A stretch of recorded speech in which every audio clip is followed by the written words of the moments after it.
नमस्कार, मैं हूं आपके साथ मैत्री।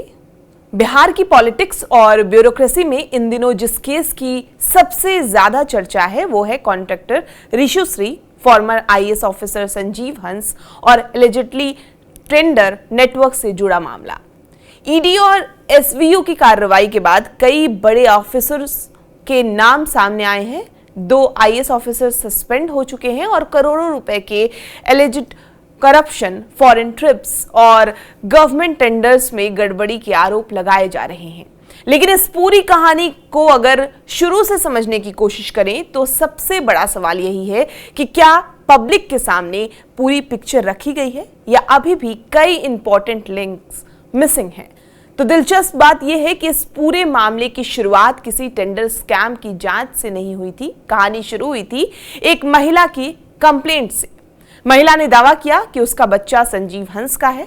उसने संजीव हंस और गुलाब यादव पर कई तरह के गंभीर आरोप लगाए थे। इन्वेस्टिगेशन आगे बढ़ी तो लगभग 90 लाख रुपए के एलिजिड ट्रांजैक्शन की बात सामने आई। ईडी का कहना है कि इसी पैसे के सोर्स की जांच करते करते ऋषुश्री का नाम सामने आया। फिर मामला एलिजिड टेंडर नेटवर्क तक पहुंच गया। लेकिन यही पहला बड़ा सवाल खड़ा होता है। अगर 90 लाख रुपए इस पूरी कहानी के स्टार्टिंग पॉइंट थे तो आखिर उस पैसे का फाइनल बेनिफिशियरी था कौन? एजेंसीज का कहना है कि पैसा पहले जो पूर्व में सैनिक थे सुनील सिन्हा के जरिए पहुंचाया गया। लेकिन क्या उस पूरे ट्रांजैक्शन का कंप्लीट ट्रायल जो पब्लिक डोमेन में है, क्या जिन लोगों तक पैसा पहुंचा उन सभी की रोल की बराबरी से जांच हुई?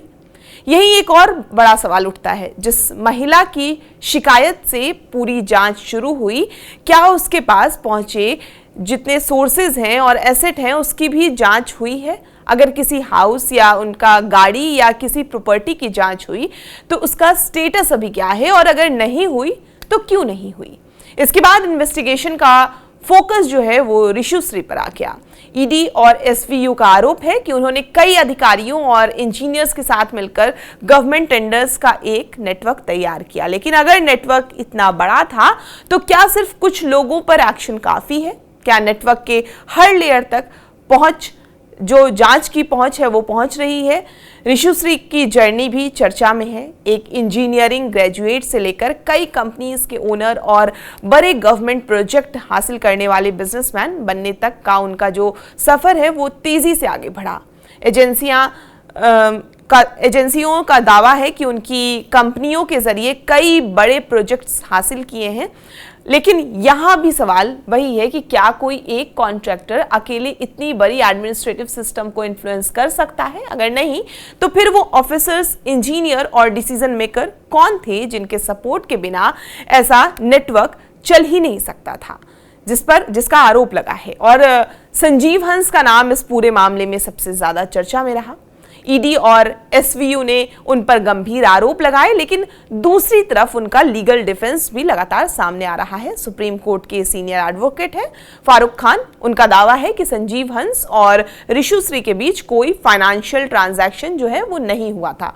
उनका कहना है कि ईडी को दिए गए बयान में खुद ऋषुश्री ने भी किसी डायरेक्ट ट्रांजैक्शन से इनकार किया है। वकील का यह भी कहना है कि जिन डिपार्टमेंट में ऋषुश्री की कंपनी ने काम किया उनमें से कई डिपार्टमेंट में संजीव हंस की भी कभी पोस्टिंग नहीं रही। अगर डिफेंस का ये दावा सही है तो फिर सवाल उठता है कि एजेंसीज ऋषुश्री और संजीव हंस के जितने भी कनेक्शन का आरोप लगा रही है किन एविडेंस के आधार पर देख रही है। यही सवाल वर्ल्ड बैंक स्पॉन्सर्ड प्रोजेक्ट को लेकर भी उठ रहा है। संजीव हंस के वकील का कहना है कि जिन प्रोजेक्ट्स को लेकर विवाद हो रहा है उनका अलॉटमेंट किसी एक ऑफिसर के लेवल पर नहीं हुआ था। उनके मुताबिक ये जो फैसला है वो वर्ल्ड बैंक और स्टेट गवर्नमेंट की हाई लेवल कमेटी के जरिए लिया गया था। अगर ऐसा है तो फिर उन कमिटीज में कौन कौन लोग शामिल थे, ये सवाल उठता है। फैसले किस लेवल पर हुए और क्या उन सभी लोगों की रोल की भी जांच हुई है? और मामले में दिल्ली के एक फ्लैट को लेकर भी कंट्रोवर्सी बनी हुई है। ईडी से जो है बेनामी प्रॉपर्टी मान रही है। वहीं ऋषुश्री का एक पक्ष का कहना है कि फ्लैट उनका नहीं है और 2023 से वैलिड रेंट एग्रीमेंट पर लिया गया था।